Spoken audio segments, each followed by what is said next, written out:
La dame du lac. Claudas de la terre déserte était à Trèbes, dans la tour où il avait établi son campement. Lorsqu'il vit revenir ces hommes, il se hâta de leur demander ce qu'il était advenu du roi Ban. Il apprit sans déplaisir que celui-ci était mort, mais en lui-même, il regretta fort de ne pas s'être vengé plus cruellement de son ennemi.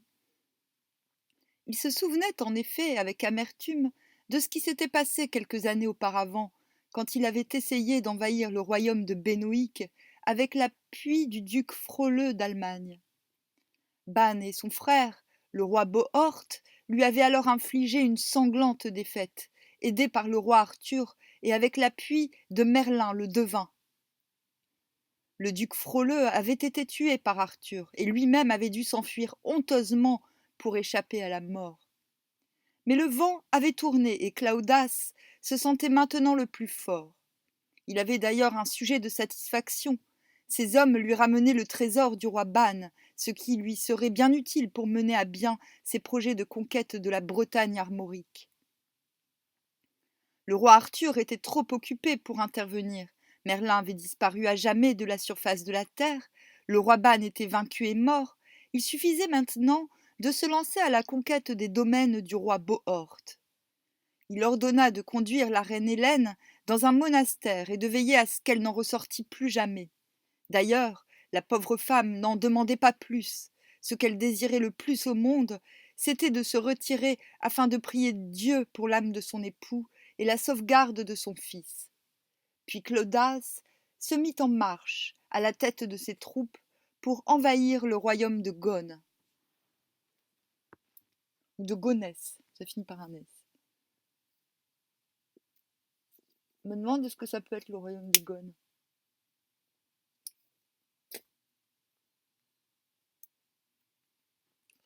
Bon, il est 21h40, je suis réveillée depuis 40 minutes.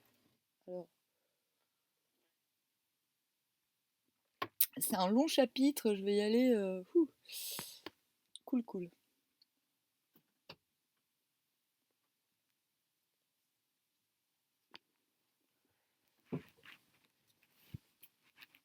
On ne lui opposa guère de résistance, car, 2 jours après la mort de Ban, le roi Bohort, son frère, avait expiré à son tour autant de chagrin que de maladie. Il laissait 2 beaux enfants, Lionel, qui n'avait que 21 mois, et un autre portant également le nom de Bohort, qui n'avait que 9 mois. Devant le danger que représentait Claudas, leur mère, la reine, dut s'enfuir, et c'est alors qu'un de ses vassaux, nommé Pharien, qui avait été un fidèle compagnon du roi Bohort, vint lui offrir de garder ses enfants et de les élever secrètement, afin que Claudas ne pût rien entreprendre contre eux.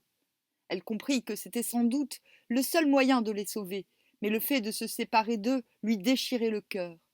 Elle se résigna cependant et accepta l'offre de Pharien, puis s'en alla se réfugier dans le monastère où se trouvait déjà la reine Hélène, sa sœur. Ainsi, toutes deux eurent leur peine un peu allégée de se trouver ensemble à plaindre leur grande douleur et à prier Dieu pour la sauvegarde de leurs enfants bien-aimés.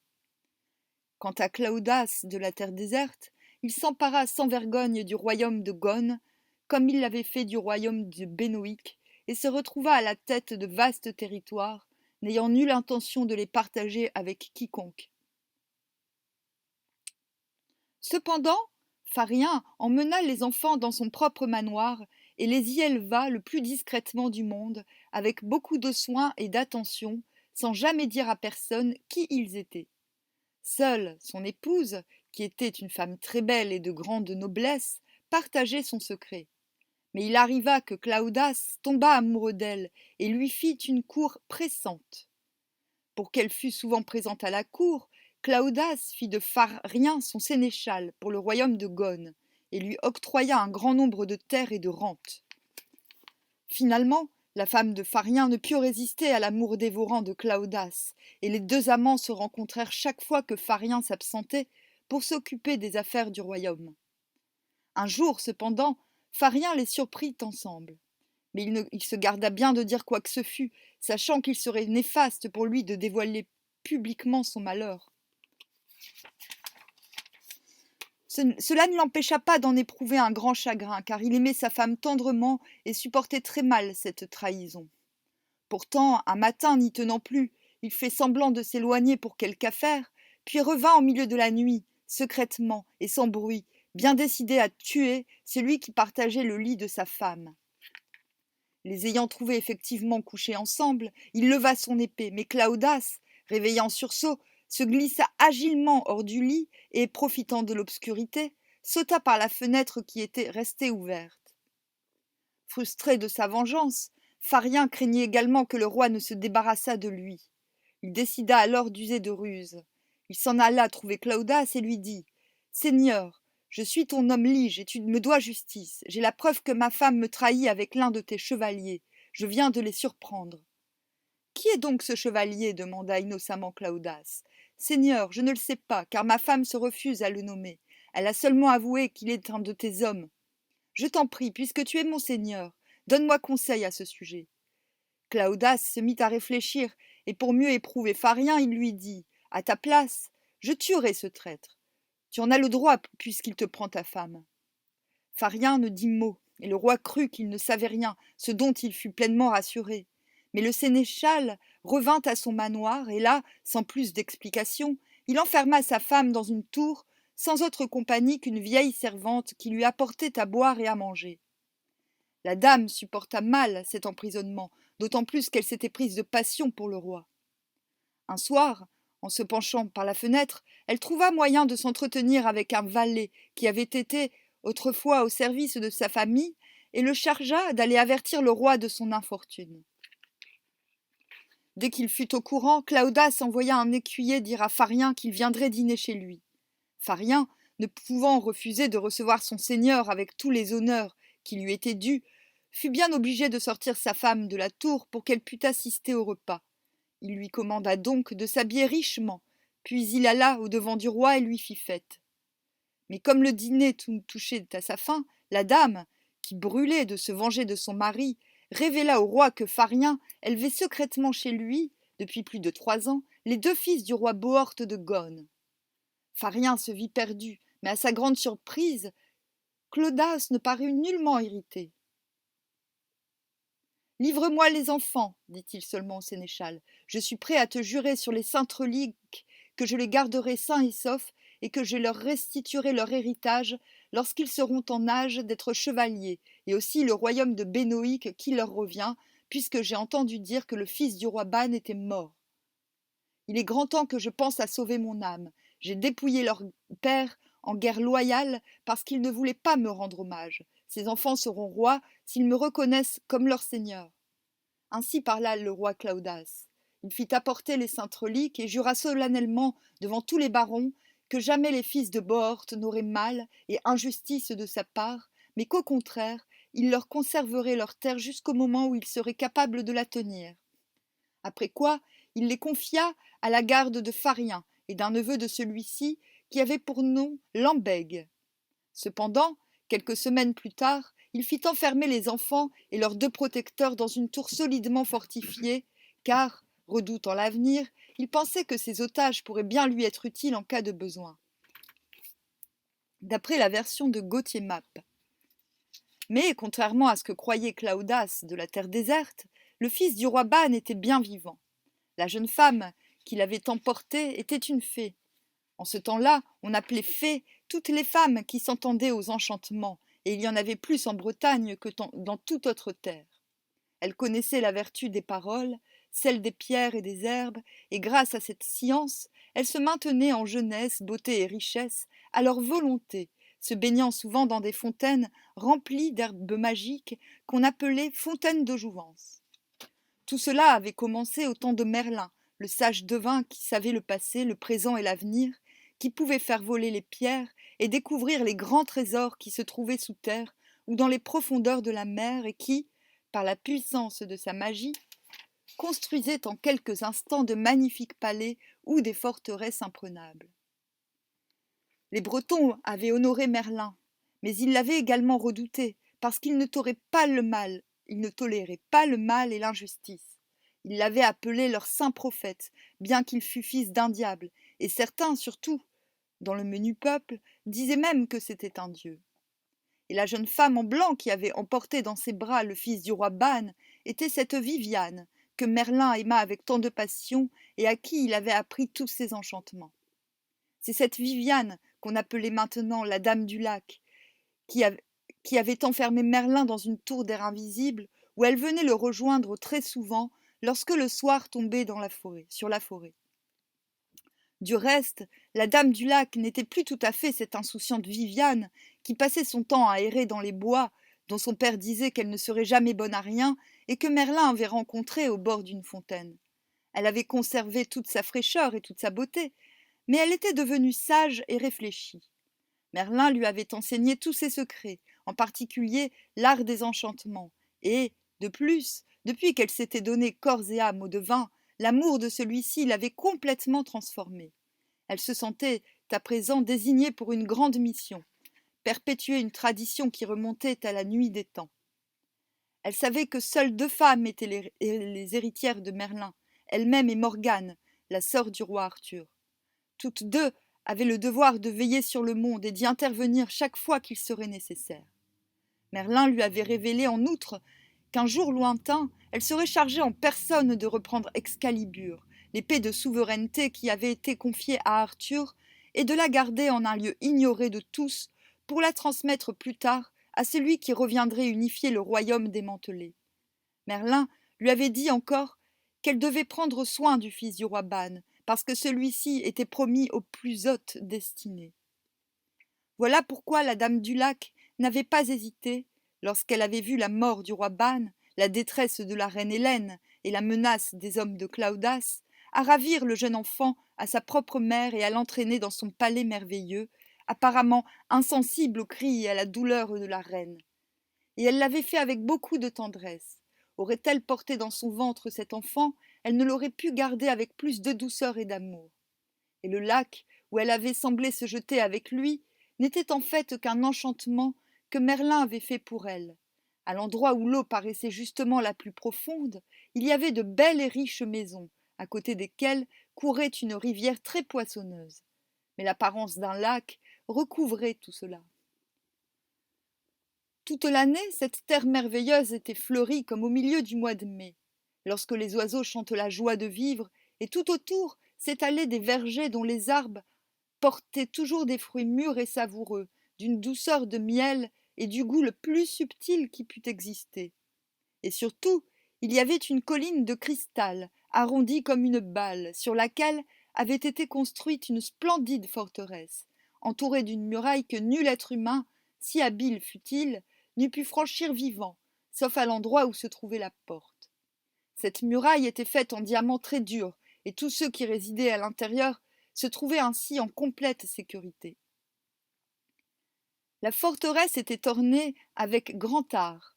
Rien, à l'intérieur, ne portait la marque du temps. Personne n'y subissait les effets de la colère, de l'envie ou de la souffrance. Les pierres dont avait été construit le palais avaient une telle vertu, à ce qu'on raconte, que quiconque y passait la durée d'une journée ne ressentait jamais la tristesse, mais ne connaissait que la joie. C'est là que résidait la Dame du Lac, au milieu d'une multitude de femmes, tout aussi belles les unes que les autres, et qui étaient vêtues de robes et de manteaux de soie brochés de l'or le plus pur qu'on eût pu trouver. Cette description de la forteresse, empruntée au récit d'Ulrich von Zadzikoven, est tout à fait conforme aux descriptions de l'autre monde celtique contenues dans les récits gaéliques d'Irlande. Cette terre merveilleuse et irréelle, qui porte les noms de Tir Nanog, terre de la jeunesse, de Mag Mell, pleine d'effets, ou encore d'Emen à Blar, émin des pommiers, équivalent irlandais de l'Avalon bretonne, est traditionnellement située soit sous les grands tertres mégalithiques, qu'on appelle le Cid, c'est-à-dire paix, ou dans une île, ou sous les eaux d'un lac. Cette terre est toujours régie par les femmes fées. Je sais plus ce que je voulais dire, mais je voulais dire un truc. Je m'en souviendrai plus tard. Qu'est-ce que je voulais dire?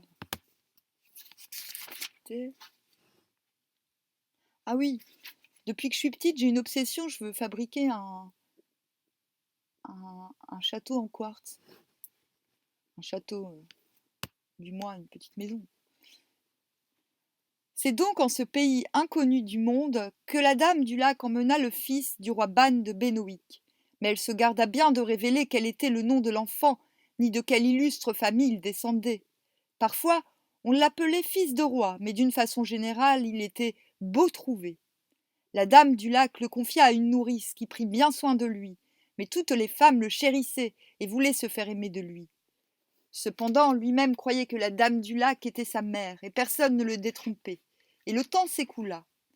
L'enfant grandit et devint si beau garçon qu'à l'âge de 3 ans, il était si vigoureux et si bien formé qu'il en paraissait 5. Synthèse des versions d'Ulrich von Zatzikoven et de Gauthier Mapp. À cet âge, la dame du lac fit venir un écuyer qui fut chargé de l'instruire et de lui montrer à se comporter en gentilhomme. Dès que ce fut possible, on lui donna un petit arc et des flèches, afin qu'il s'exerçât à viser. Il commença par chasser les petits oiseaux, puis quand il fut plus grand, on renforça ses armes, et il put viser les lièvres et les perdrix. On lui donna un poulain aussitôt qu'il fut capable de chevaucher, sur lequel il se promenait aux environs du lac, toujours accompagné de son maître et de quelques suivantes. On lui apprit également à lire et à écrire, à chanter en s'accompagnant d'une harpe, à composer des poèmes, et l'on n'oublia pas non plus de lui enseigner les jeux, comme les échecs et les tables. Et il n'éprouvait aucune difficulté, tant son esprit était vif et son habileté exceptionnelle. Son teint était frais et clair. Sur son visage, la blancheur de sa peau s'harmonisait parfaitement avec le rouge de ses lèvres minces et bien faites. Le brun de son hâle, ses dents blanches, menues et serrées. Son menton, creusé d'une petite fossette, était bien formé, son nez un peu aquilin, ses yeux bleus mais changeants, riant et plein de joie quand il était content, semblable à des charbons ardents quand il était irrité. Lorsque tel était le cas, ses pommettes se tachetaient de gouttes de sang.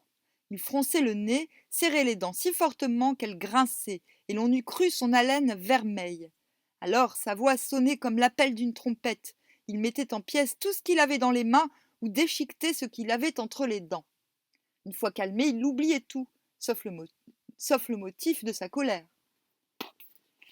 Il avait le front haut, les sourcils fins et serrés, et ses cheveux très souples demeuraient blonds et luisants tant qu'il fut enfant.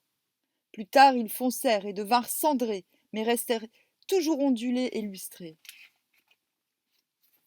Son cou, ni trop grêle, ni trop long, ni trop court, pouvait rendre jalouses les plus belles femmes du siècle. Ses épaules étaient larges et hautes comme il convient, ses bras longs, droits, bien fournis en os, en nerfs et en muscles. Si ses doigts avaient été un peu plus menus, ses mains auraient parfaitement convenu à une demoiselle. Quant aux reins et aux hanches, aucun chevalier ne les aurait eu mieux faits. Ses cuisses et ses jambes étaient droites et ses pieds cambrés, de sorte que personne n'eut jamais de meilleure assise. Seule sa poitrine était peut-être un peu trop profonde et ample, et beaucoup de gens pensaient que si elle l'avait été moins, on aurait pris encore plus de plaisir à le regarder. Plus tard, la reine Guenièvre dirait que notre Seigneur la lui avait faite telle pour qu'elle fût à la mesure de son cœur, car il eût étouffé en tout autre, et qu'au reste, si elle avait même été Dieu, elle n'aurait mis dans l'homme qu'elle aimait rien de plus, rien de moins. Lorsqu'il le voulait, au moment des jeux et des divertissements, il chantait à merveille, mais ce n'était pas trop souvent, car nul ne montra jamais moins que lui de joie sans cause. Mais s'il jugeait qu'il y avait une raison valable de se réjouir, nul ne s'y appliquait mieux que lui. Il disait parfois que, lorsqu'il se trouvait en grande gaieté, il n'était rien de ce que son esprit pouvait rêver que son corps ne pouvait mener à bien, tant il se fiait en la joie pour le faire triompher des pires épreuves. En l'entendant parler si fièrement, on aurait pu sans doute l'accuser d'outrecuidance et de vantardise, mais ce qu'il disait, il le faisait toujours, car sa volonté était inébranlable. Tel était beau trouvé, et si son corps était bien fait, son cœur ne l'était pas moins. C'était le plus doux et le plus débonnaire de tous les enfants. Mais il n'eût supporté ni le mensonge, ni la félonie. Aucun enfant ne supporte le mensonge. Sa largesse était sans commune mesure. Il donnait aussi volontiers qu'il acceptait ce qu'on lui proposait. Il honorait les gentilshommes et ne faisait jamais mauvais visage, sauf s'il pensait avoir quelque bonne raison de se montrer désagréable. D'ailleurs, lorsqu'il se mettait subitement en colère, il était facile de le calmer. Il était de sens, si clair et si droit qu'à partir de l'âge de 10 ans, son maître même n'aurait pu le détourner d'accomplir un acte qu'il jugeait bon et raisonnable. Un jour, Beautrouvé était parti à la chasse en compagnie de son maître. Ils eurent tôt fait de distancer les jeunes filles qui avaient voulu venir avec eux, mais qui étaient moins bien montées. Soudain, le cheval du maître broncha et tomba avec son cavalier sans que l'enfant, trop occupé à poursuivre la proie qu'il convoitait, s'en aperçût. Enfin, il tua la bête d'une seule flèche, mit pied à terre et attacha le chevreuil en trousse, prenant son chien au travers de la selle. Or, comme il rebroussait chemin afin de rejoindre son maître, il rencontra un homme à pied de fort belle allure qui menait à la main son cheval las. Il était vêtu d'une modeste cotte, ses éperons tout rougis du sang de sa monture épuisée. En voyant l'enfant, l'homme baissa la tête comme s'il était honteux. Beautrouvé lui demanda qui il était et où il allait.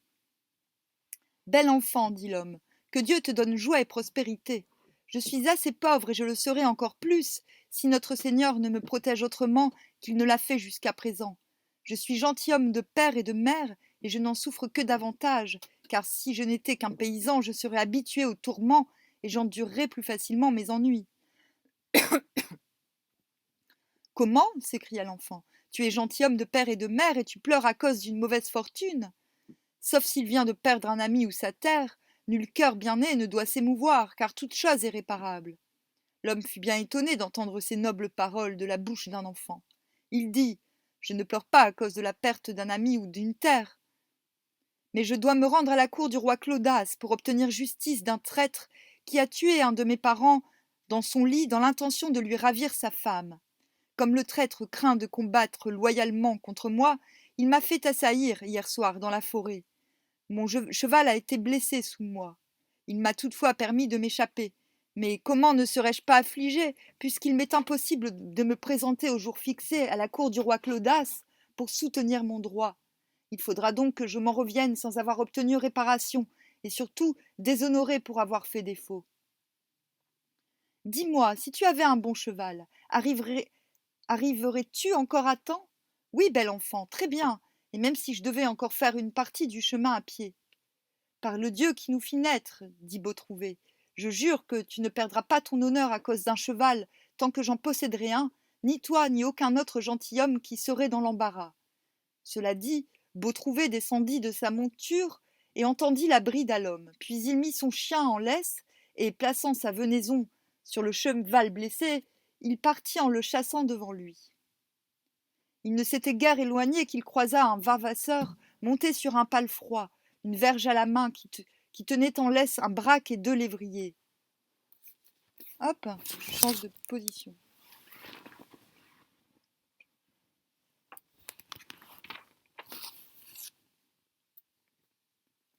L'homme était d'un certain âge, aussi l'enfant le salua-t-il avec courtoisie.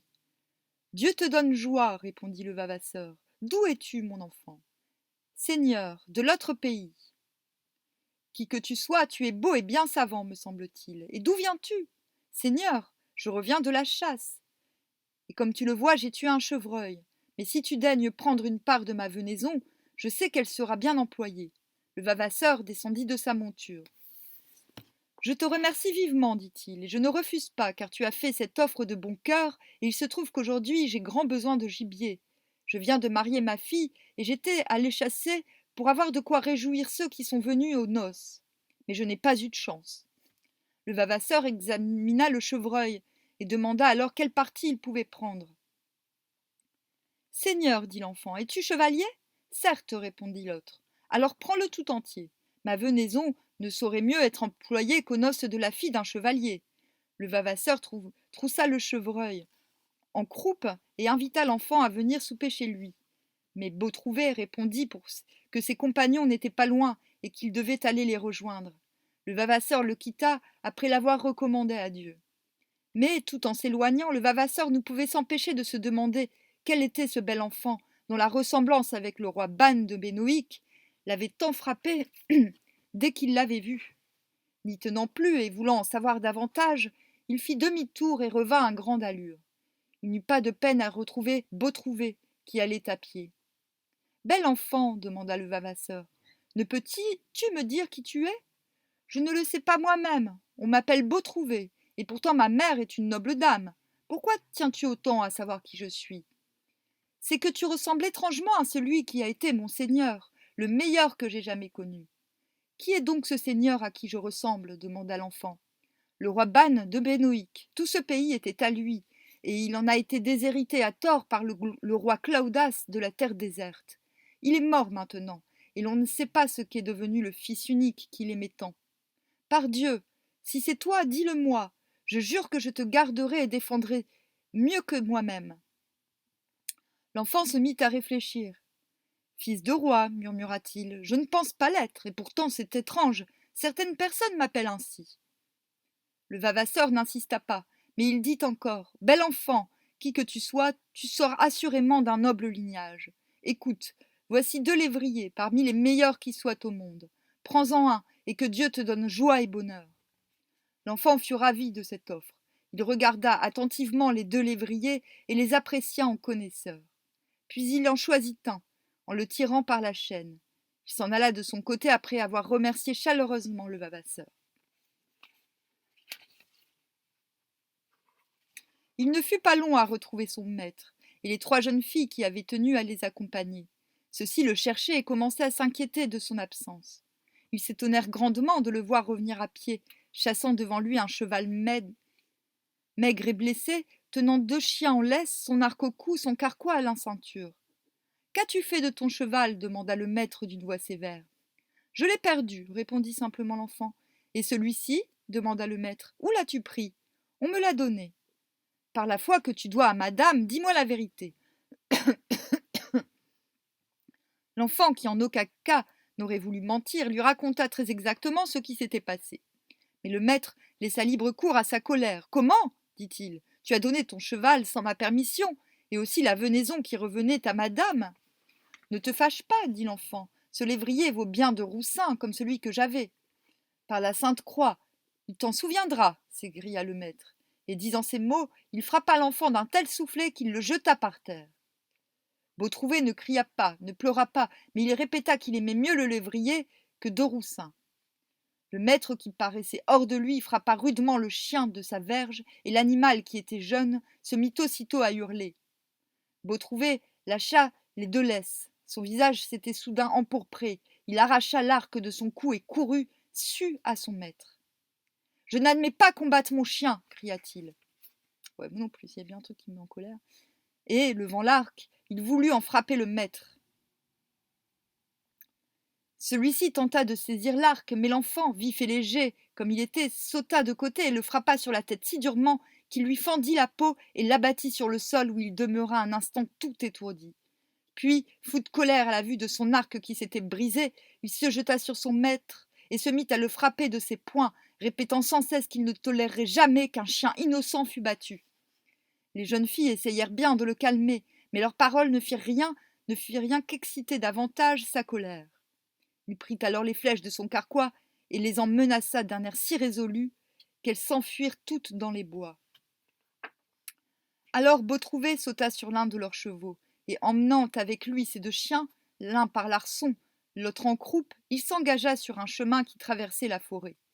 Tout à coup, comme il passait dans une vallée, il aperçut une harde de biches.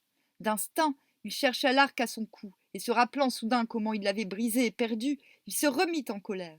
« Celui qui m'a empêché d'avoir une de ces biches me le paiera cher, s'écria-t-il. Avec le meilleur lévrier et le meilleur limier qui soit, il m'était impossible de manquer mon coup. Il se calma cependant et revint au domaine du lac, entra dans la cour et se rendit immédiatement chez la dame afin de lui montrer son beau lévrier.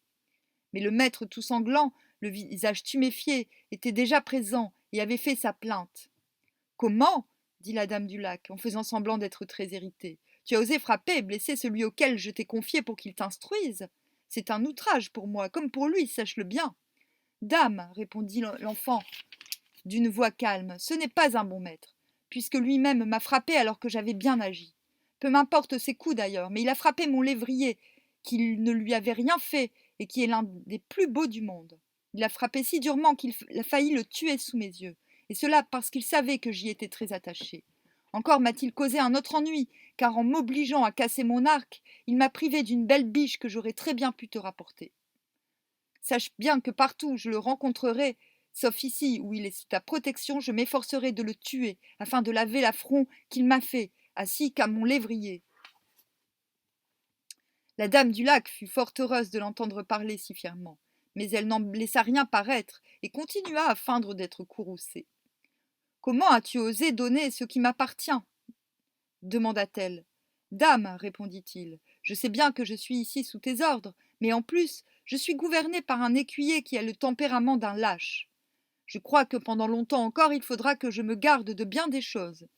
D'ailleurs, quand je ne supporterai plus d'être ici, je m'en irai, et personne ne pourra m'en empêcher. Mais avant de m'en aller, je veux quand même dire qu'un cœur d'homme ne peut parvenir à l'honneur s'il demeure trop longtemps sous tutelle, car il lui faut trop souvent trembler. Je ne veux plus de maître, je dis bien maître et non seigneur ou dame. Malheureux le fils de roi qui ne peut donner son bien quand il lui plaît. La dame du lac reprit doucement. Bel enfant, penses-tu vraiment être fils du roi, ou n'est-ce pas parce que je t'appelle parfois ainsi?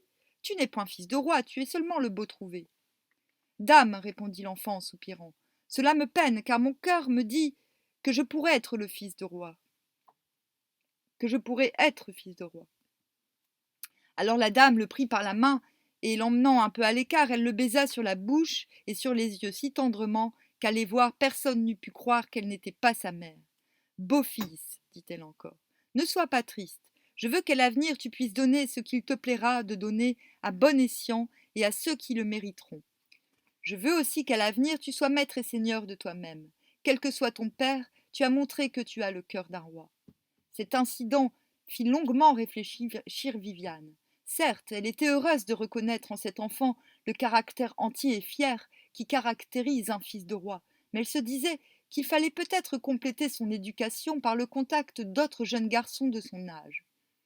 Puis elle appela auprès d'elle une de ses suivantes, qui avait nom Saraïde. C'était une belle jeune fille au teint clair et aux grands yeux bleus, à la chevelure rousse abondante, et à qui elle avait enseigné beaucoup de ses secrets. Saraïde était experte en tous les arts et savait aussi les enchantements. Elle lui parla longuement et lui exposa son projet. Enfin, elle envoya la jeune fille en la cité de Gone.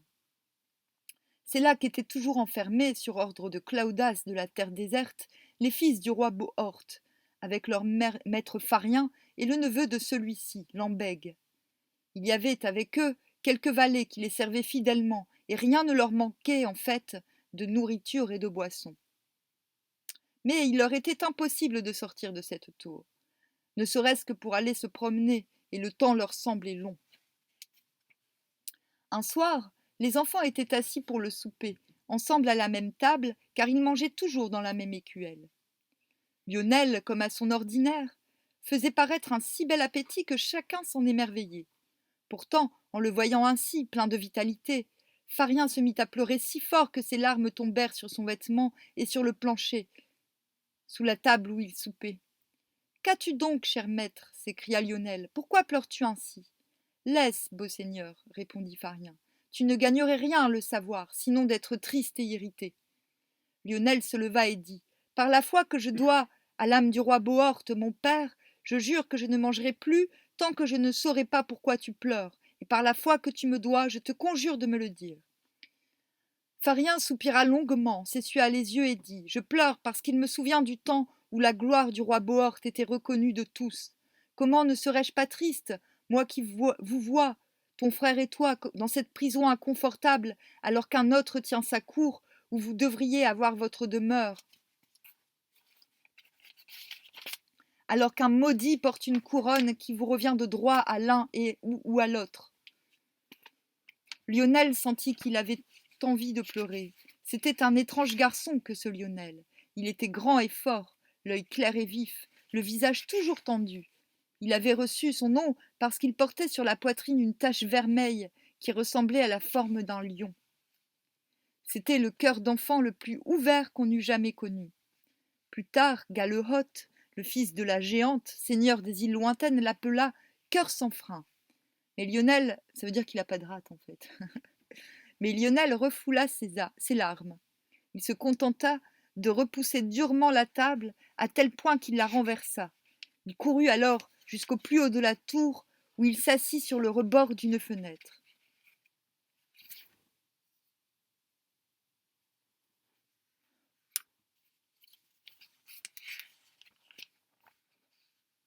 J'en suis même pas à la moitié, je crois.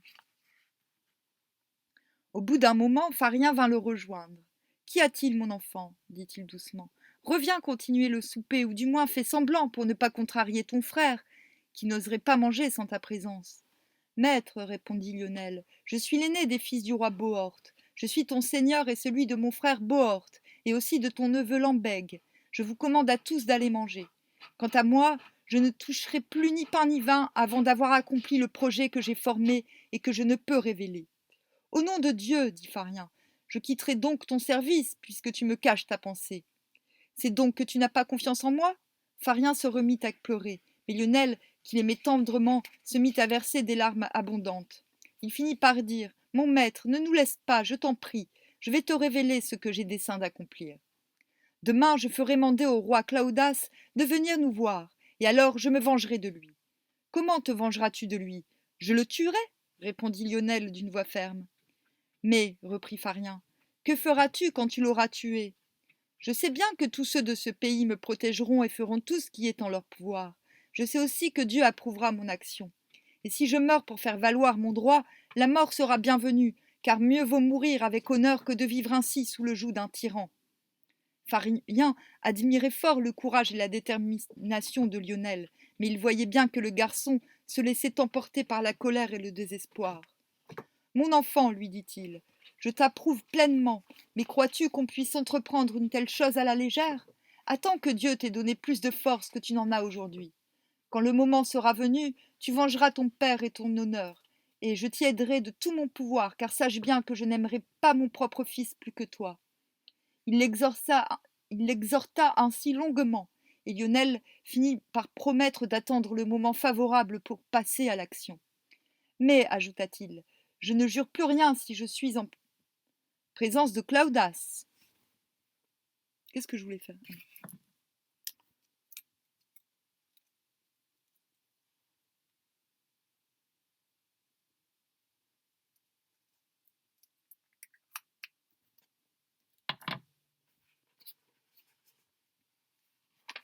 Le lendemain était le jour de la Madeleine. Et chaque année, le roi Claudas avait coutume d'y tenir sa cour. Il se trouvait assis à la haute table de la grande salle du palais, entouré de tous ses barons, à côté de son neveu Dorin, un beau et fier jeune homme qu'il venait d'armer chevalier. C'est alors que Saraïde pénétra dans la salle, tenant deux livriers par leurs chaînes qui étaient d'argent. Elle s'avança droit vers le roi et lui adressa la parole d'une voix si forte qu'elle fut entendue de tous. « Roi Claudas, je suis ici pour te transmettre un message de la part de ma dame, la meilleure dame du monde, que l'on nomme la dame du lac. Jusqu'à ce jour, elle t'a respecté plus qu'aucun autre homme au monde, mais elle a entendu dire sur toi certaines choses qui font craindre que tu n'aies point seulement la moitié du bon sens et de la courtoisie que l'on attendait de toi. » « Jeune fille, sois la bienvenue en cette cour, » répondit Claudas en souriant, « et que Dieu protège et honore ta dame. Mais peut-être lui avait-on dit plus de bien sur moi que je ne le méritais. Apprends-moi cependant le mal dont je me rends coupable, selon elle et selon toi. » « Je vais te le dire, reprit Saraïde. N'est-il pas vrai que tu retiens en prison les deux fils du roi Bohort de Gon ? Ils ne sont pourtant coupables d'aucune félonie, et tu devrais savoir qu'on ne s'attaque pas impunément à des enfants, surtout lorsqu'ils sont orphelins et qu'ils ont besoin de douceur et de tendresse. Franchement, il n'a guère de bonté celui qui se montre envieux ou méchant envers des enfants. Et sache bien qu'il n'est pas un homme sous le ciel qui, apprenant que tu traites ainsi les fils du roi Bohort, ne soit persuadé que tu as le projet de les faire mourir pour te débarrasser d'eux. C'est en tout cas ce qui se murmure par tout le pays. Écoute, ô roi Claudaos, si tu étais courtois, ces enfants seraient ici auprès de toi, vêtus de riches vêtements, comme il convient à des fils de roi. Tu en retirerais beaucoup d'honneur, car chacun dirait que tu es un bon prince, qui traite les orphelins avec bonté et leur garde fidèlement leur terre. Pardieu, répondit Claudas, tu as raison, et je vais faire ce que tu demandes. Il donna alors l'ordre à son sénéchal d'aller chercher lui-même les enfants et leurs maîtres, et de mener avec lui, en grand apparat, un cortège de chevaliers, de sergents et d'écuyers, afin de marquer dignement leur arrivée. Le sénéchal se hâta d'accomplir sa mission. Il réunit ses gens et se présenta à la porte de la tour. On lui ouvrit, et il monta jusqu'à la pièce où se trouvaient les enfants. S'agenouillant humblement devant Lionel, il dit son message, et le garçon feignit d'être tout joyeux. Puis, priant le sénéchal d'attendre un moment, il passa dans la chambre voisine, où il commanda à un valet de lui apporter un grand couteau qu'on lui avait donné. Mais, au moment où il le cachait sous sa robe, Pharien entra pour voir ce qu'il faisait, et le lui arracha des mains. Lionel ne se débattit pas, mais il dit fermement « Puisqu'il en est ainsi, je ne mettrai pas les pieds dehors. Je vois bien que tu me détestes, puisque tu m'enlèves la seule chose qui puisse faire mon bonheur. » Allons, mon enfant, dit Pharien, tout le monde s'apercevra que tu portes un couteau. Laisse-moi le prendre, car je le cacherai plus facilement que toi. Alors jure-moi que tu me le donneras à l'instant même où je te le demanderai.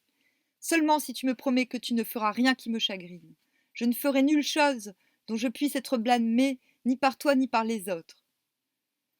Ce n'est pas ainsi que je l'entendais. Lionel le regarda droit dans les yeux, puis il dit lentement « Beau maître, garde donc le couteau pour toi, tu pourrais bien en avoir besoin pour toi-même. » Lionel et Bohorte montèrent sur de beaux palefrois, leurs maîtres en coupe, et le cortège se dirigea vers le palais, tandis que le menu peuple s'assemblait pour voir ce qui se passait. Reconnaissant les deux enfants, les bonnes gens furent réconfortés, mais ils se mirent à prier Dieu pour qu'ils fussent protégés de tout péril, car ils n'avaient aucune confiance dans le roi Claudas, et se demandaient bien pour quelle raison il avait fait sortir les enfants de leur prison. Parvenus au palais, Lionel et Bohorte entrèrent dans la grande salle, la tête haute, le regard fier et assuré, la main dans la main, et se dirigèrent vers le roi Claudas. Celui-ci était assis à la haute table, dans un riche fauteuil, vêtu d'une grande robe d'apparat. Devant lui, sur un plateau d'argent, se trouvaient sa couronne et son sceptre d'or et de pierreries. Sur un autre, il y avait une épée droite, tranchante et claire. Assurément, Claudas paraissait un roi sage et puissant, mais son visage n'en était pas moins cruel et félon. Il fit cependant bel accueil au fils du roi Bohorte, et appelant Lionel, dont il admirait fort les manières et la contenance, il lui tendit sa coupe en l'invitant à boire. Mais le garçon ne le voyait même pas, il n'avait d'yeux que pour l'épée luisante. C'est alors que Saraïde s'avança vers lui, et lui posant les mains sur les joues, elle lui tourna doucement la tête vers la coupe. Puis, après l'avoir couronné ainsi que son frère d'une guirlande de fleurs nouvelles et odorantes, elle leur passa au cou un petit collier d'or et de pierreries. « Bois maintenant, fils de roi, dit-elle à Lionel. « Certes, je boirai, répondit Lionel, mais c'est un autre qui paiera le vin. » Et il prit la coupe dans sa main. « Brise-la, jette-la par terre, lui cria son frère. Mais Lionel ne jeta pas la coupe sur le sol. Il l'éleva au contraire au-dessus de lui et brusquement l'abattit sur le visage de Claudas, avec une telle force qu'il eut une plaie sur le front. Puis, renversant le sceptre et l'épée, il saisit la couronne, la jeta sur le pavé, l'écrasa du talon et en fit voler les pierres alentour. Un grand murmure monta dans l'assistance. Dorin se précipita au secours de son oncle qui gisait, couvert de vin et de sang. Les barons se levèrent, les uns pour se lancer contre les enfants, les autres pour les défendre.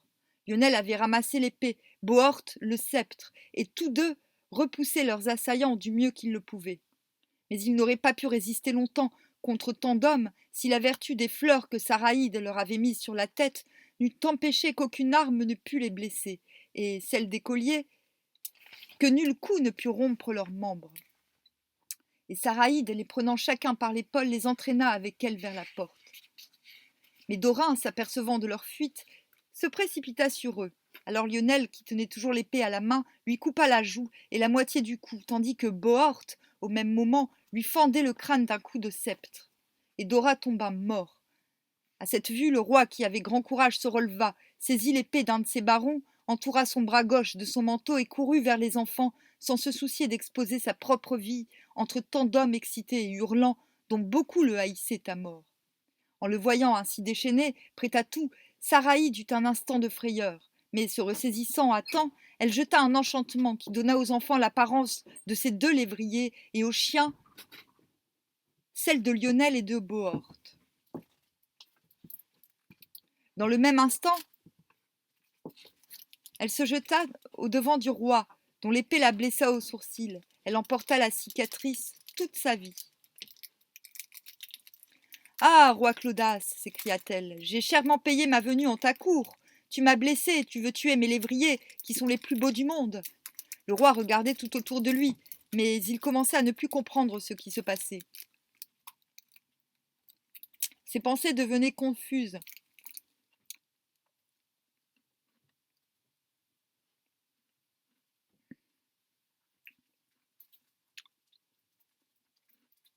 Mince, mon série.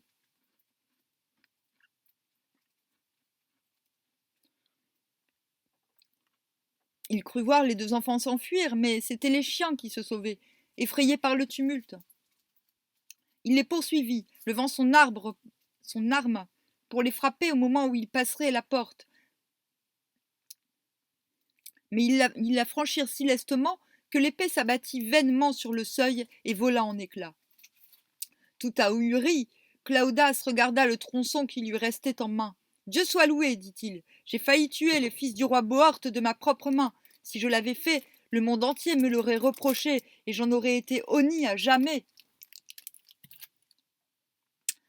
Claudas revint en titubant au milieu de la salle où régnait toujours la plus grande confusion. Il ordonna de se saisir de ceux qui croyaient être les fils du roi Bohort et les remit à la garde de ceux en qui il avait le plus confiance. Puis il s'agenouilla sur le corps de son neveu et le pleura longuement. Mais si son chagrin était immense, celui de Pharien et de Lambègue ne l'était pas moins, car tous deux étaient persuadés ainsi que Lionel et Bohort venaient d'être pris et craignaient que le roi ne se vengeât sur eux de la disparition de son neveu. Changement de position. Alors. Oups.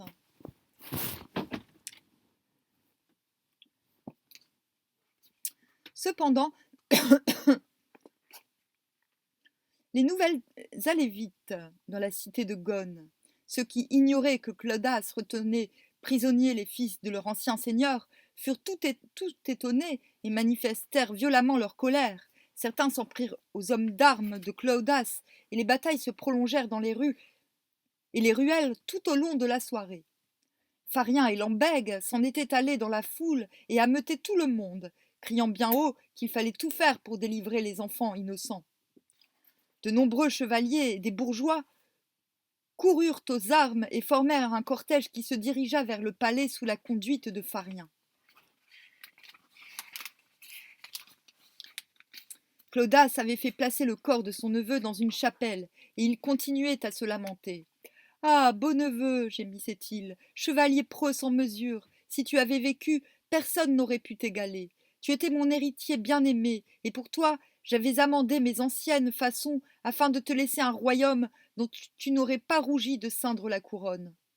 Hélas, Dieu n'a pas voulu qu'il en fût ainsi, et je vois bien qu'il me faut m'incliner devant la puissance du ciel.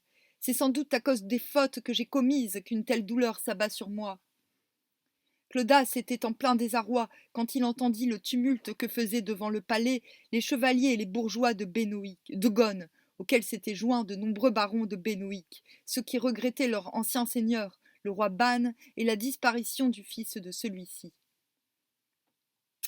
Claudas se rendait compte qu'il courait un grave danger. Il se trouvait dans un pays qu'il avait conquis par la force, au milieu de gens qui le haïssaient, et il n'avait plus pour se défendre que ce qui lui restait des hommes de la terre déserte qu'il avait amenés avec lui. Mais il ne perdit pas courage. En vieux lutteur qu'il était depuis toujours, il jeta un haubert sur son dos, lassa son homme, pendit son bouclier à son cou, ceignit son épée et prit une hache au fer tranchant et aux manches renforcées. Ainsi équipé, il se fit voir à l'une des fenêtres du palais. « Pharien !» cria-t-il d'une voix puissante. « Que me veulent tous ces gens ? Roi Clodas, répondit Pharien en dominant le tumulte, tous ces gens et moi-même voulons que tu nous rendes nos vrais seigneurs, les fils du roi Bohort, à qui tu as juré de restituer ce royaume sous ta protection. Je refuse de céder, répondit Clodas, que chacun fasse du mieux qu'il pourra, car les fils du roi Bohort ne vous seront rendus que si vous les prenez par la force.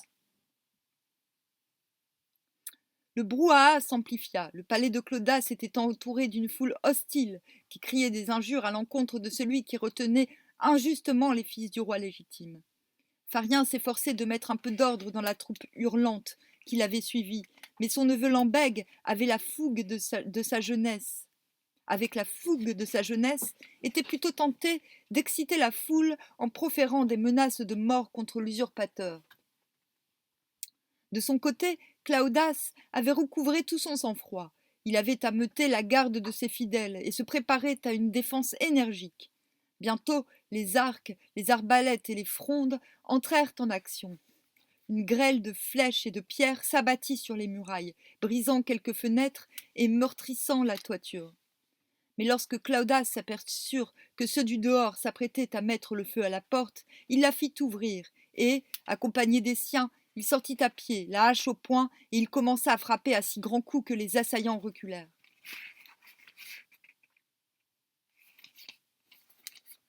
À le voir ainsi mettre à mal les courageux volontaires qu'il avait entraînés, Lambeg sentait la colère le gagner. Il fit amener son cheval, l'enfourcha, et muni de toutes ses armes, homme sur la tête et lance pointée en avant, il chargea Clodas à bride abattue. Il le frappa si durement de son fer qu'il lui traversa l'épaule. Mais son cheval, emporté par son élan, vint heurter le mur de la tête et tomba raide mort, tandis que lui-même, tout étourdi par le choc, demeura un long moment étendu à côté de sa malheureuse monture. Cependant, Claudas, le tronçon de la lance dans l'épaule, perdant son sang en abondance, s'adossa à la muraille sous une pluie de pierres et de flèches, et bientôt s'affaissa sur les genoux.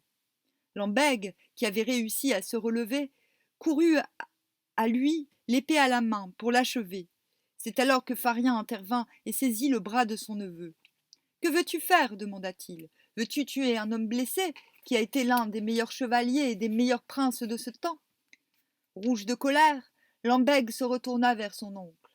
« Comment, traître » s'écria-t-il. « Prétendrais-tu sauver celui qui s'est servi de toi et qui veut tuer les fils de notre seigneur, le roi Bohort ? Certes, tu n'es plus qu'un vieil homme incapable de combattre pour une juste cause. » Pharien tenait toujours le bras de Lambeg d'une main de fer. « Tais-toi, beau neveu, dit-il. Quelque méfait qu'il ait commis, le roi Clodas est blessé, incapable de se défendre. De plus, je me suis engagé envers lui, et je ne peux admettre qu'il soit tué tant qu'il n'a pas tenté une chose déloyale contre moi-même. Je lui ai fait hommage, je le regrette, mais c'est ainsi, je ne peux le nier. Donc mon devoir est de le garantir de la mort et de toute honte selon mes forces. En cela, je ne cherche que le salut des enfants du roi Bohort, parce qu'ils sont les fils de mon ancien seigneur, et ne veux que les aider à reconquérir leur royaume. » Clodas l'entendit bien, il se mit à crier, comme quelqu'un qui a grand peur pour sa vie. « Beau doux ami, merci, voici mon épée, je te la rends comme au plus loyal chevalier qui soit. Et je te livrerai les enfants, mais sache bien que mon intention n'a jamais été de leur faire du mal. » Ces paroles mirent fin au combat. Pharien fit disperser les combattants des deux parties et entra dans le palais avec Claudas qui, épuisé par sa blessure, s'évanouit. Ces gens se hâtèrent de lui retirer son homme et de l'asperger d'eau froide, si bien qu'il reprit bientôt connaissance. Puis les médecins lui soignèrent ses plaies et les bandèrent. Le roi Clodas endura tout avec un grand courage, mais, en son fort intérieur, il était très mortifié d'avoir été vaincu par Pharien et une populace déchaînée contre lui. Or, à ce moment-là, ceux que l'on croyait les fils du roi Bohort reprirent leur aspect véritable, c'est-à-dire celui de deux lévriers, à la grande stupéfaction de tout le monde et du roi lui-même. Lorsqu'il vit les deux chiens visage de prince qu'on venait d'amener, Pharien sentit une telle angoisse en son cœur que pour un peu il eut perdu conscience. « Ah, roi Clodas » s'écria-t-il, « tu as juré de me rendre les deux fils du roi Bohort, et ce sont deux lévriers que tu me présentes. » Hélas, répondit piteusement le roi, je vois que nous avons été joués par la jeune fille qui venait de la part de la dame du lac. Ce sont les 2 lévriers qu'elle a menés tantôt devant moi, et je vois bien qu'elle a enlevé les enfants par enchantement. Ce n'est pas ma faute. Je suis prêt à être ton prisonnier sur parole et à te servir d'otage jusqu'à ce que tu aies la certitude que Lionel et Bohort sont sains et saufs. Mais jure sur ta foi de me garantir jusque-là. Farien hésitait, car il craignait de ne pouvoir protéger le roi contre son neveu Lambègue, dont l'excitation ne cessait de croître. Il n'avait même plus confiance dans les gens de Ghosn, qui étaient prêts à faire payer très cher à Clodas les maux qu'ils avaient subis depuis tant d'années. Il pensait en outre que, s'il arrivait malheur à Clodas, après qu'il l'aurait pris sous sa garde, il en serait déshonoré à tout jamais. Aussi voulut-il consulter les barons avant de s'engager. Il faisait nuit, mais on avait allumé tant de torches et de lanternes qu'on y voyait presque comme en plein jour. Farien parla et exposa son point de vue. Immédiatement, Lambègue intervient. Comment, bel oncle? Tu veux prendre sous ta sauvegarde le traître qui a tué nos seigneurs et qui a commis tant de méfaits à ton égard? Si le peuple savait ce que je sais, tu ne serais certes pas écouté. Farien regarda son neveu avec insistance. Il avait fière allure, mais tous ses membres tremblaient. Beau neveu, dit calmement Farien, je ne suis pas surpris que tu aies si peu de raison. Bon sens et prouesse ne font pas toujours bon ménage, du moins à l'âge que tu as. Toutefois, afin que tu y vois un peu plus clair dans le miroir de la sagesse, je vais t'enseigner ceci. À la bataille, n'attends personne et pique des éperons le premier pour donner, si tu le peux, de grands coups sur l'adversaire. Mais au conseil, tant que tu seras jeune, garde-toi de faire entendre tes avis avant que les anciens aient parlé. Ceux qui t'entourent savent mieux que toi où se trouve la raison. Je ne vois parmi eux aucun baron qui n'ait rendu hommage à Clodas, de gré ou de force, foi et hommage à main jointe, dans les formes qui conviennent. Ainsi, par serment, tous doivent aide et protection au roi Clodas et en défendre la vie comme la leur propre. Car il n'est pire déloyauté que de faire périr le seigneur à qui on a juré fidélité. Si le seigneur a commis quelque méfait envers un homme lige, celui-ci peut le citer devant les barons dans un délai de 40 jours. Et s'il ne peut obtenir justice, alors il peut dénoncer son hommage, mais publiquement, devant ses pairs, et non pas en secret. Encore n'a-t-il pas pour autant le droit de le tuer, car de toute façon, celui qui répand le sang de son seigneur est traître et parjure, et même meurtrier, à moins qu'il y ait eu crime réel ou félonie reconnue par tous. Farien se tut un instant, puis il s'adressa à tous les assistants. Seigneur, dit-il, si vous voulez jurer que Clodas n'aurait rien à redouter de vous, quels que soient les reproches qu'on peut lui faire, je le prendrai sous ma sauvegarde. Sinon, que chacun agisse pour le meilleur ou pour le pire. Pour moi, je sais ce que je ferai, et ma conscience est en repos. Dites-moi ce que vous décidez. Tous ceux qui étaient présents eurent de longs colloques, après quoi ils revinrent auprès de Farien, lui disant qu'il se rangeait à son avis. Ils jurèrent sur les saintes reliques de respecter la vie de son prisonnier. Mais Lambègue s'était éloigné afin de ne pas prononcer le serment. Et quand il vit entrer Clodas, accompagné de son oncle, dans la tour où logeaient naguère les fils du roi Bohort, il n'y put tenir. Il saisit un épieu qui se trouvait là, sur un râtelier, et il en frappa le roi en pleine poitrine, avec une telle force qu'il faussa son haubert et que Clodas, déjà affaibli par sa blessure, tomba sur le sol et rendit l'âme. Aussitôt, Farien dégaina l'épée que son prisonnier lui avait remise et qu'il tenait à la main. D'un seul coup, il fendit le homme de son neveu et lui déchira la joue en s'écriant: Ah, traître! Tu es mort! Certes, tu m'as déshonoré et tu me feras tenir pour félon. Je dois te punir pour le meurtre de Clodas. Lambègue était tombé. Farien se précipita sur lui dans l'intention de lui enfoncer son épée dans la gorge. Mais la femme de son neveu courut se jeter aux pieds de Farien, le suppliant d'épargner la jeunesse de son mari. Tue-moi plutôt, dit-elle, car il ne mourra pas sans moi devant mes yeux. Ce geste et cette supplication eurent pour effet de faire tomber la colère de Farien. Il songea que, dans le passé, il n'avait rien eu à reprocher à Lambègue, et, prenant pitié de son neveu, il lui pardonna l'offense qu'il venait de lui faire, et il dit à sa femme de le soigner. Puis il murmura aussi bien pour lui-même que pour les autres: Je voudrais quand même bien savoir ce que sont devenus les fils du roi Bohort. Brave type, hein, ce Farien. Ce qu'il ne savait pas, c'est que ceux-ci étaient sains et saufs. Saraïde la belle suivante de la Dame du Lac, avait quitté discrètement la cité de Gone, menant en laisse ceux que chacun prenait pour des lévriers. Elle gagna une forêt toute proche où elle avait laissé ses compagnes. Quand celles-ci la virent revenir blessée au visage, elles furent bien étonnées, mais sans plus attendre, elles la pansèrent et lui appliquèrent un onguent qui arrêtait le sang. Puis Saraïde plaça l'un des lévriers sur son cheval, demanda à l'une de ses compagnes de prendre l'autre sur l'arçon de sa monture. La petite troupe se mit en route et chevaucha à grande allure sur les chemins tortueux de la Bretagne armorique. Elle ne s'arrêta que pour la nuit, afin de prendre un repos mérité. Alors Saraïde prononça des paroles mystérieuses et rompit l'enchantement qu'elle avait jeté sur les enfants. En voyant apparaître deux beaux garçons à la place des deux lévriers, les suivantes de Saraïde furent bien ébahies. Eh bien, ne pensez-vous pas que nous avons pris là un bon gibier leur demanda Saraïde en riant. Certes, répondirent-elles, la proie est bonne et belle, mais dis-nous, quels sont ces deux beaux enfants? Elle ne voulut rien révéler et se contenta de recommander que les garçons fussent choyés avec tous les honneurs dus à leur rang. Le lendemain, Saraïde se remit en route avec sa troupe, et après avoir longtemps chevauché, elle parvint enfin au lac de Diane. Lorsque la Dame du Lac vit les fils du roi Bohort, elle fut plus heureuse qu'on ne saurait le dire. Quant à Beautrouvé, bien qu'il ignorât que les nouveaux arrivés étaient ses cousins germains, il leur manifesta immédiatement grande sympathie. Dès le premier soir, les trois garçons mangèrent dans la même écuelle et partagèrent la même chambre. Pendant plusieurs années, les fils du roi Bohort et le fils du roi Ban vécurent ainsi dans le domaine de la Dame du Lac, et personne ne sut où ils se trouvaient. Ils se livraient aux exercices les plus divers, apprenaient l'art de la chasse, joutaient ensemble. Mais Beautrouvé s'en allait très souvent seul dans la forêt, comme s'il était en quête d'aventure. En fait, comme il savait que ses deux compagnons étaient les fils du roi Bohort de Gone, il supportait très mal de ne pas savoir qui il était lui-même. Aussi se retranchait-il dans sa solitude et son intransigeance, ce qui ne l'empêchait pas, lorsqu'il rentrait au palais merveilleux, de se montrer courtois et affable envers Lionel et Bohort, et de manifester son affection pour la Dame du Lac. Celle-ci, d'ailleurs, lui témoignait les plus grands égards, davantage même qu'au fils du roi Bohort.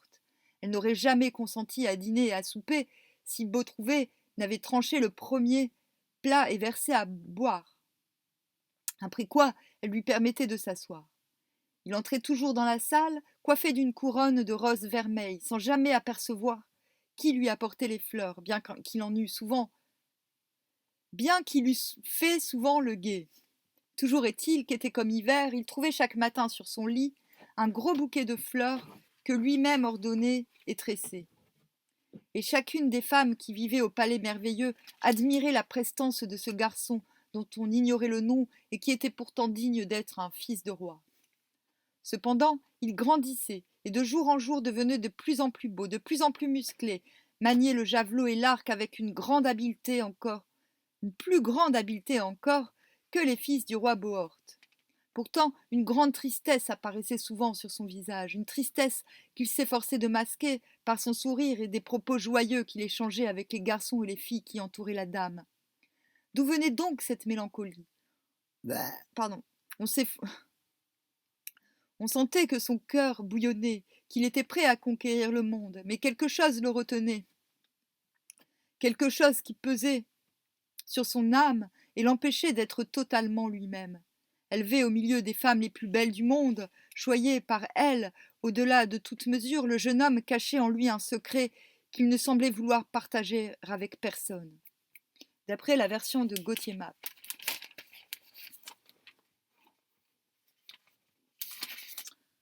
Bon, je me roule une clope parce que, en fait, le fait de lire, ça donne faim. Et fumer, ça coupe la faim. On a combien? 1h04. Bon, il reste 10 minutes, je crois. Un peu moins. Non, il y reste moins.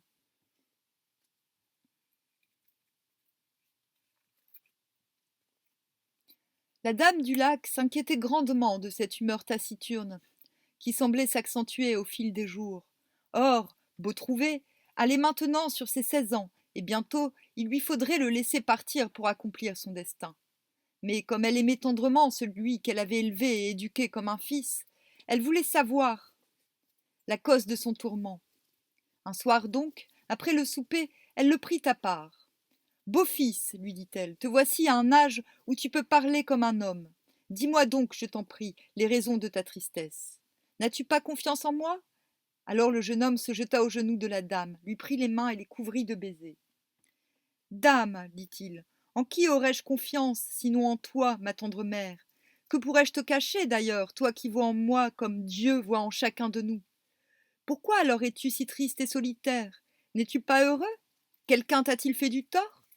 Ma mère, je vais te le dire. Depuis que Lionel et Bohorte sont ici, je les aime comme des frères, mais je ne peux m'empêcher de penser qu'ils sont les fils du roi Bohorte de Gone. Ils connaissent leur nom et leur origine, mais moi, je ne sais pas le nom de celui qui m'a engendré, et j'ignore de quelle famille je suis le descendant.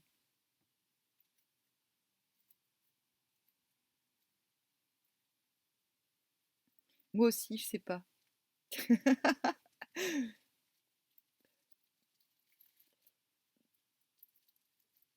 Alors,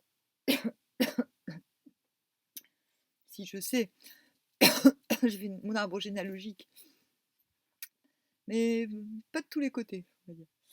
Alors, cela dit, je sais que je descends de Mélusine, c'est déjà pas mal. La dame du lac soupira longuement, et des larmes coulèrent sur ses joues. Relève-toi, mon enfant, dit-elle, et écoute-moi bien, car il faut que je te révèle quelque chose. Contrairement à ce que tu crois, tu n'es pas mon fils, mais Dieu m'est témoin que je t'ai aimé encore plus que si je t'avais porté dans mon cœur, dans mon ventre. Tu es vraiment le beau trouvé, mais tu as le cœur d'un fils de roi, et c'est pour cela que je t'appelle parfois ainsi, mon enfant. Je rêve ou elle est en train de mentir là? Le jeune homme qui s'était relevé se jeta de nouveau aux pieds de la dame. Sois béni, qui que tu sois, car pour moi tu seras toujours ma mère. Sois-en persuadé. Mais ne sais-tu donc pas qui je suis? La dame hésita un instant. Je le sais, dit-elle, mais il m'est impossible de te le révéler, du moins pour le moment. Qui t'empêche de me le dire? Tu ne pourrais pas le comprendre, tu es encore trop jeune. Ils en restèrent là, ce soir-là, et chacun s'en allait dormir. Mais le lendemain, quand Beautrouvé revint de la chasse, il demanda à parler à la dame. Ma mère, dit-il, je sais ce que je vais faire. Puisque je n'ai pas de nom, je désire en gagner un par mes actions. Je te demande donc de me laisser partir. J'irai par le vaste monde et j'accomplirons. Et j'accomplirai alors ce qui est nécessaire pour qu'on me reconnaisse et qu'on me donne un nom que j'aurai mérité. Moi, je l'ai fait, j'ai été déclarée sénéchal d'Ardèche par mes actions. Oh, j'en ai tant fait en même temps. Quand la dame du lac entendit ces paroles, elle en éprouva une grande joie, mais n'en laissa rien paraître. Le jeune homme tenait là un langage qui démontrait sa valeur, son courage et son sens de l'honneur. Mon enfant, dit-elle, je vois bien qu'il faut que je te laisse aller, mais cela ne sera pas sans tristesse pour moi. Ma mère, ne sois pas triste, je t'en prie. C'est pour mon honneur et le tien que je prends cette décision. Jamais je n'oublierai les bontés que tu as eues pour moi. Alors, tu partiras quand tu le voudras, Beautrouvé, car tu as vraiment le cœur d'un fils de roi. Le jeune homme hésita un instant, comme s'il combattait en lui-même des pensées contradictoires qui l'envahissaient. Dame, dit-il enfin, je partirai donc demain à l'aube, mais je veux que personne ne le sache, sinon toi-même. Pourquoi?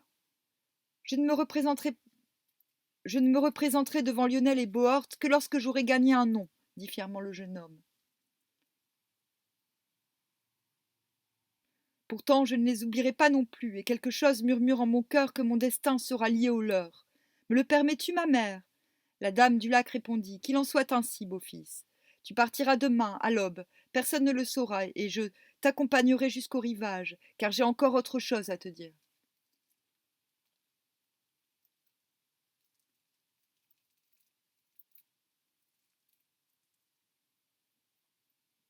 Le lendemain matin, dès les premiers rayons du soleil, le jeune homme se glissa discrètement en dehors de la chambre qu'il partageait toujours avec les fils du roi Bohorte. La dame du lac l'attendait dans la cour avec un cheval tout sellé. Ils sortirent sans bruit par la porte et se retrouvèrent bientôt sur le rivage. Beau fils, lui dit-elle, voici ton cheval. Il est vigoureux et bien dressé.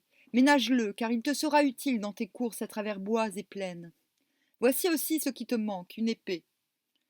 Alors elle tira à moitié une épée hors de son fourreau, et la lame étincela au soleil. Cette épée, dit-elle, est tienne désormais. Mais prends garde, n'en use que si tu es contraint, et ne commets jamais d'injustice avec elle. Car sinon, elle se brisera, et tu te retrouveras désarmé face à tes pires ennemis. Cette épée n'a pas été forgée pour tuer, mais pour te protéger et faire rayonner l'honneur et la justice autour de toi. Cela dit, elle remit l'arme au jeune homme qui, après avoir longuement contemplé, l'attacha à sa ceinture. Alors la dame lui dit encore: Tu te désoles de n'avoir pas de nom, beau trouvé, mais je vais t'indiquer le moyen de l'acquérir. Écoute-moi bien, j'ai un frère, plus jeune que moi, et sur lequel pèse une terrible malédiction à cause d'un maudit enchanteur qui a décidé de s'attaquer à moi à travers lui. Pour le protéger de cet enchantement, j'ai dû moi-même jeter un enchantement sur mon frère. Il se trouve actuellement dans une forteresse dont le nom est Châtelmort, mais il ne peut en sortir car alors il serait la proie de l'enchanteur. La seule façon de délivrer mon frère, c'est de vaincre celui qui le retient prisonnier. Or, celui-ci est le plus terrible guerrier qu'on ait jamais connu sur cette terre.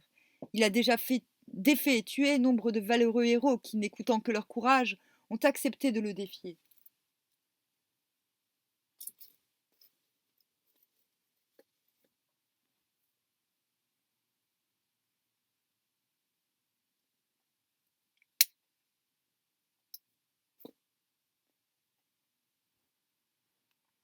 Sache encore que son nom est Iweret, et que celui de mon frère est Mabuse.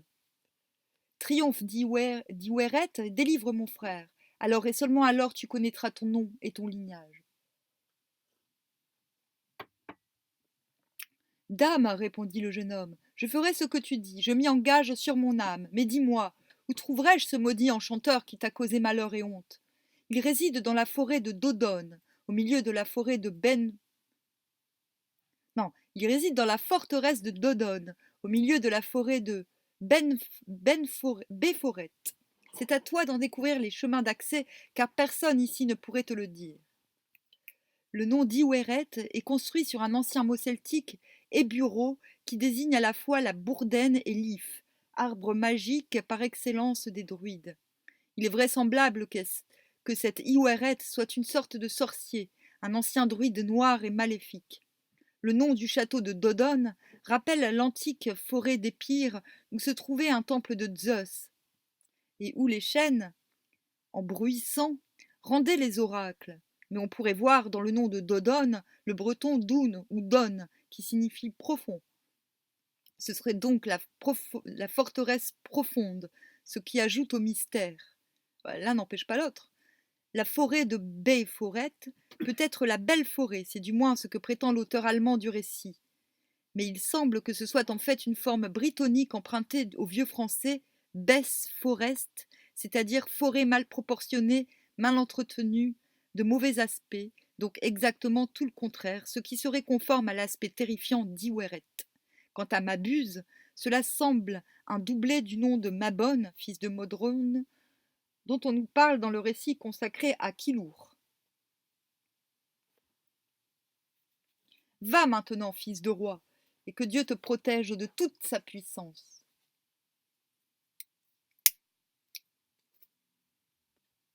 Je saurai ce qu'il adviendra de toi, et lorsque tu auras triomphé, je te ferai dire qui tu es.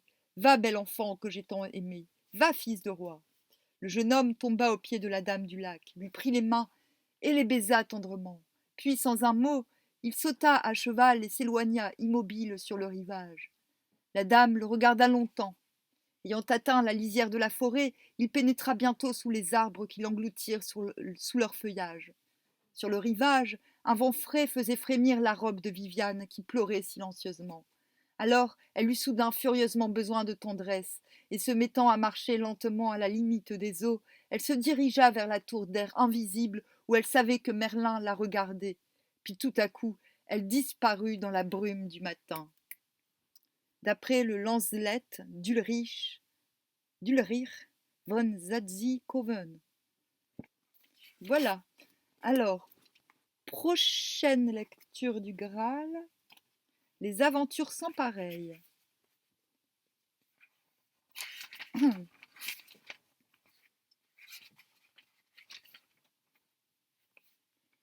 Bah, j'ai pris un petit peu de retard dans mes lectures vu que j'ai eu de la fièvre, mais je vais en faire d'autres aujourd'hui.